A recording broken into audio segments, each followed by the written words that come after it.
Now that you've completed Section 2 of Chapter 14, we're going to move on to Section 3 of Chapter 14, called The Inauguration of Andrew Jackson.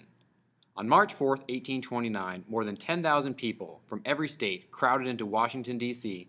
to witness Andrew Jackson's inauguration. Many of the people who were flocking to the Capitol were first-time voters, because until 1820s, the right to vote had been limited to the rich and the upper class. Until then, only white men with property were thought to have the education and the experience to vote wisely. The new states forming out west in the Appalachians challenged this argument.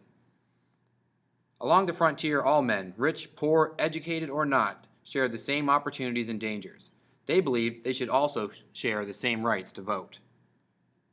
With these western states leading the way, voting laws were changed to give the common man the right to vote.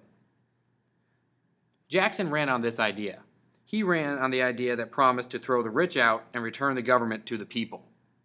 Remember, he believed in Jacksonian democracy, and Jacksonian democracy is the idea that the common people should be the ones who are in control of our government. Now let's get out the text and read this section as a class. As you read through this section, I want you to keep the less than essential question in mind. How well did Andrew Jackson promote democracy? Keep this thought in your head as we go through the section and read. When you are done, you're going to finish the interactive notebook for Section 3. It's only a few questions, but you only have today to get it completed. So please take your time and get it done so you can get it turned in at the end of the unit. After you've completed the reading and the interactive notebook, I want you to look back on the scale for Section 14.3.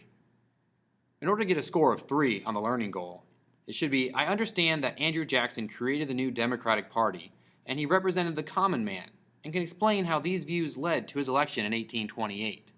If you believe this, put yourself down as a 3. Please put today's date to mark where you are on the scale. If you find yourself still in the 1 or 0 range, please go back and reread and reassess your spot on the scale. If you need further help, please ask me.